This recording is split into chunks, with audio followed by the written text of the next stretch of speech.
कहानी जिहून नाम के एक लड़के की है। अभी वो अपने स्कूल के प्रिंसिपल के ऑफिस में था अपनी बड़ी बहन जीए के साथ। असल में वो एक हाई स्कूल का स्टूडेंट है और वो हमेशा से ही सभी से फाइट करता रहता है, जिसकी वजह से जिहून स्कूल के लिए एक परेशानी बन चुका है।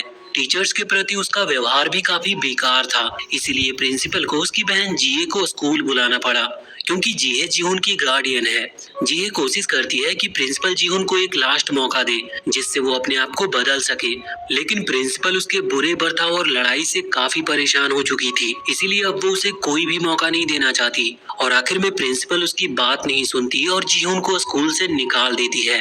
उसी रात जिहून इंटरनेट पर नए स्कूल की तलाश कर रहा होता है और काफी देर ढूंढने के बाद उसे एक ऐसा स्कूल मिल ही जाता है जिसमें कोई रूल्स नहीं थे और उस स्कूल के ज्यादातर स्टूडेंट उसके जैसे ही परेशानी खड़े करने वाले थे। उसे वो स्कूल बहुत पसंद आता और उस स्कूल में एडमिशन लेने का वो डिसाइड करता है। अगले दिन वो उसी स्कूल में जाता है जो कि पहले एक जेल था, लेकिन अब उसे स्कूल में बदल दिया गया है।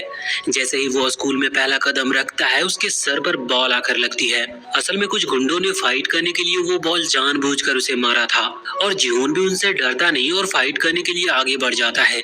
लेकिन तभी उनमें से एक गुंडा उसके पास आता और उसके सामने झुककर बॉल मारने के लिए माफी मांगता है और वहां से चला जाता है। ये देखकर जिहून काफी कंफ्यूज होता है, क्योंकि उसे लग रहा था कि वो उसके साथ फाइट करने वाला है, पर वो सभी तो माफी मांगकर वहां से चले गए थे। इसके बाद वो उस स्कूल के टीचर के पास जाता है, जहाँ पर उस स्कूल के टीचर नॉर्मल टीचर से काफी अलग थे। उसे उस स्कूल की एक चीज काफी पसंद आती है कि उस स्कूल में ज्वाइन करने के लिए कोई बहुत मुश्किल रूल्स नहीं थे।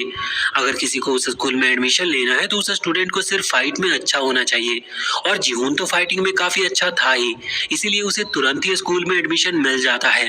अब वो अपनी क्लास ढूंढने लगता है, पर उसे नहीं पता था कि उसकी क्लास कहाँ है। इसीलिए वो एक स्टूडेंट चांगसिक से पूछता है कि उसकी क्लास कहाँ पर है। चांगसिक काफी छोटा और पतला था, इसीलिए जिहून को लगता है कि वो तो काफी कमजोर होगा, लेकिन असल में वो लड़का स्कूल के सबसे स्ट्रॉन्ग स्टूडेंट्स में से एक था। फिर वो अपनी क्लास में पहुंच जाता और सबसे स्ट्रॉन्ग स्टूडेंट को फाइट करने के लिए चैलेंज करने के लिए तैयार था। लेकिन तभी एक यांगसिक नाम का स्टूडेंट जिहून को बताता है कि ये स्टूडेंट कभी भी आपस में फाइट नहीं कर सकते। इसी वजह से जिन्होंने उसे बॉल मारी थी उन्होंने फाइट नहीं की और सॉरी बोलकर वहां से चले गए। पर जिहून उन रूल्स को भी ज्यादा सीरियसली नहीं लेता। जैसे ही लंच होता है, सभी स्टूडेंट क्लास से बाहर चले जाते हैं। फिर यांगसिक जिहून को स्कूल की बिल्डिंग के बेसमेंट में ले आता है, जहाँ पर वो देखता है कि सभी स्टूडेंट एक दूसरे से फाइट कर रहे थे। यांगसिक उसे बताता है कि स्टूडेंट को सिर्फ इसी जगह पर फाइट करने की परमिशन है और यहाँ पर टीचर और स्टूडेंट के बीच में एक बेट लगती है। फिर यांगसिक बताता है कि जो भी स्टूडेंट यहाँ की सभी फाइट को जीतेगा वो स्कूल का लीडर बन जाएगा और उसे स्कूल के रूल्स बनाने की पावर भी मिलेगी। जिहून को ये जानकर काफी अच्छा लगता है और वो भी फाइट करने की कहता है। यांगसिक उसे बताता है कि इस स्कूल का सबसे स्ट्रॉन्ग स्टूडेंट डेहो है और उसने यहाँ के हर स्टूडेंट को हरा रखा है, इसीलिए डेहो को टाइगर भी कहा जाता है। वो इस टाइम सभी स्टूडेंट का लीडर है और अगर जिहून को उससे फाइट करनी है तो पहले उसे टॉप 3 स्टूडेंट को हराना होगा, जो लगभग डेहो जितने ही स्ट्रॉन्ग है। फिर यांगसिक बताता है कि पहला स्टूडेंट है गेटा, जो कि रेसलिंग के लिए फेमस है और वो जूडो मार्शल आर्ट में भी काफी अच्छा है। अगला है सन कुंग, जो कि काफी पागल फाइटर है और वो हमेशा अपने अपोनेंट को काफी बुरी तरीके से मारता है। आखिर में है चांगसिक, जिससे जिहून कुछ देर पहले मिला था। ये सब जानने के बाद जिहून सीधा चांगसिक के पास जाता है, क्योंकि उसे लग रहा था कि उनमें सबसे ज्यादा कमजोर चांगसिक ही होगा, क्योंकि वो काफी दुबला पतला दिखता है। वो जाकर चांगसिक को फाइट के लिए चैलेंज करता है, पर चांगसिक मना कर देता है, क्योंकि उनके फाइट करने से स्कूल्स के रूल्स टूटेंगे। तभी वहाँ चांगसिक के दोस्त आ जाते हैं और जिहून को परेशान करने के लिए उसके कपड़े उतारने लगते हैं। जिहून उनसे फाइट करने की काफी कोशिश करता है, पर वो उनसे ज्यादा देर तक बच नहीं पाता। उन लोगों को पता चलता है कि जिहून इतना बड़ा होने के बाद भी अब भी किटी अंडरवेयर पहनता है, जिसकी वजह से जिहून मजाक का एक जरिया बन गया था और इस वजह से जिहून का नाम हेलो किटी पड़ जाता है और वो वहाँ का सबसे स्ट्रॉन्ग स्टूडेंट को हराना चाहता था। यांगसिक भी ये देखता है कि जिहून इतनी आसानी से हार नहीं मानने वाला। फिर वो बताता है कि अगर जिहून को टॉप 3 स्टूडेंट से फाइट करनी है तो उसे पहले लगातार 5 फाइट जीतनी होगी, उसके बाद ही जिहून टॉप 3 स्टूडेंट को फाइट के लिए चैलेंज कर सकता है। फिर यांगसिक जिहून को चांगसिक की फाइट देखने ले जाता है, जहाँ जिहून देखता है कि चांगसिक काफी शांत रहकर फाइट करता है, पर उसकी फाइटिंग टेक्निक काफी ज्यादा खतरनाक है। पर चांगसिक की फाइट देखने से अब जीहुन को और ज्यादा फाइट करने का मन हो रहा था, इसीलिए वो फाइटिंग क्लब ज्वाइन कर लेता है और वो काफी आसानी से अपनी पहली फाइट जीत भी जाता है, जिससे लोगों को पता चलता है कि जीहुन इतना भी बुरा फाइटर नहीं है। फिर कुछ और फाइट जीतने के बाद जीहुन की काफी इज्जत बन जाती है और लोगों ने जीहुन के ऊपर पैसा लगाना भी शुरू कर दिया था।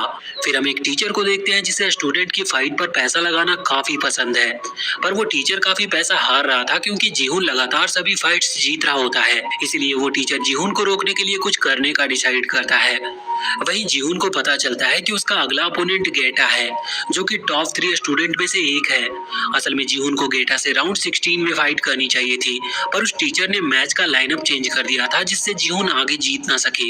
यांगसिक जीहुन को सलाह देता है कि उसे गेटा से फाइट नहीं करनी चाहिए, क्योंकि गेटा सही में एक काफी स्ट्रॉन्ग फाइटर है और जीहुन अभी उससे फाइट करने के लिए तैयार भी नहीं है।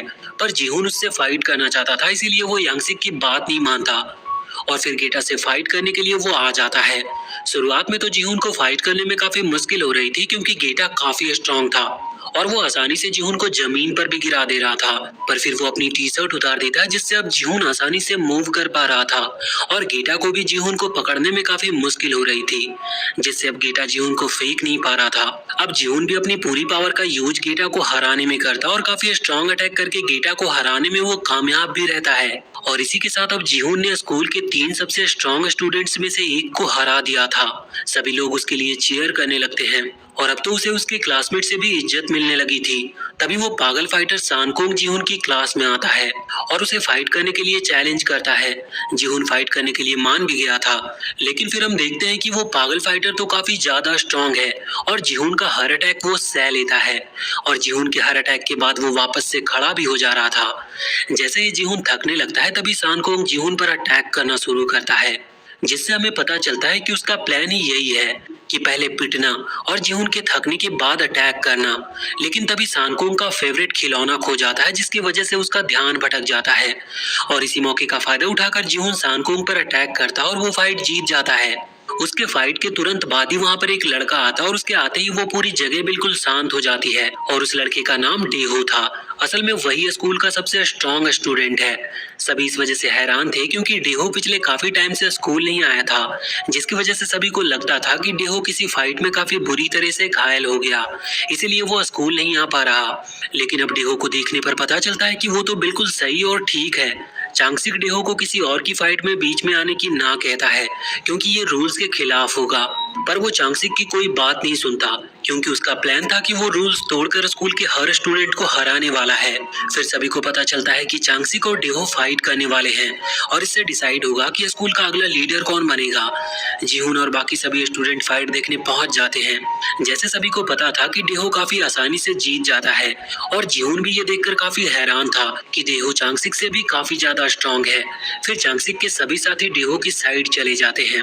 डेहो सांकोंग और गेटा को भी हरा देता है, जिससे एक बार फिर से साबित हो जाता है कि वही सबसे ज्यादा स्ट्रॉन्ग है।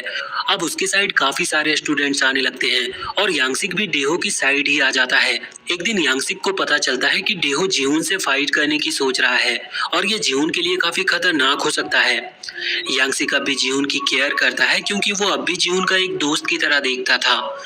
इसीलिए यांगसिक जीहुन को डेहो के प्लान के बारे में बता देता है और सलाह देता है कि इससे पहले डेहो जीहुन को कुछ करे उसे स्कूल छोड़ देना चाहिए।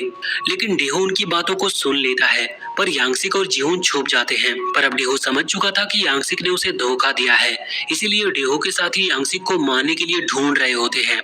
और वहीं जीहुन को पता चलता है कि डेहो ने यांगसिक को काफी बुरी तरीके से मारा है, इसीलिए वो उसको देखने जाता है। वो देखता है कि डेहो ने यांगसिक को काफी बुरी तरीके से पीटा है और ये देखकर जीहुन काफी निराश होता है कि यांगसिक को उसकी वजह से इतना कुछ सहना पड़ा। तभी डेहो जीहुन को फाइट के लिए चैलेंज कर देता है। इसके बाद जीहुन वापस घर आ जाता है और देखता है कि उसकी सिस्टर काफी निराश बैठी है। हमें पता चलता है कि जीहुन और जीहे इस दुनिया में अकेले हैं, क्योंकि उनके पेरेंट्स बचपन में ही मर गए थे। अपनी सिस्टर से काफी इमोशनल बातें करने के बाद जीहुन को डेहो को हराने के लिए मोटिवेशन मिलती है और अब वो डेहो को हराकर यांगसिक का बदला लेने के लिए तैयार था। फिर जीहुन डेहो के पास जाता और उसका चैलेंज एक्सेप्ट करता है, लेकिन उसे पता चलता है कि उसे डेहो से फाइट करने से पहले उसके साथियों से फाइट करना होगा। जीहुन उन सभी से अकेले फाइट करने लगता है, पर वो सभी काफी सारे थे, जिसकी वजह से वो ज्यादा देर तक उनके सामने टिक नहीं पा रहा था। पर तभी चांगसिक वहां पर आ जाता और उसके साथ गीता और सानकोंग भी थे। असल में वो भी जीहुन की मदद करने के लिए आए थे। अब वो तीनों डेहो के साथियों के साथ फाइट करने लगते हैं और जीहुन और डेहो किसी दूसरी जगह फाइट करते हैं। उन दोनों की लड़ाई काफी खतरनाक होती है और एक दूसरे पर काफी स्ट्रॉन्ग अटैक कर रहे होते हैं वो लोग। लेकिन इन सब के आखिर में जीहुन की जीत होती है और वो स्कूल का नया लीडर बनता है। और अब वो स्कूल में कोई भी रूल्स बना सकता था और कोई भी रूल को बदल सकता था। फिर जीहुन स्टूडेंट को अंडरग्राउंड फाइट करने की परमिशन देता है, जो कि डेहो ने खत्म कर दी थी पहले।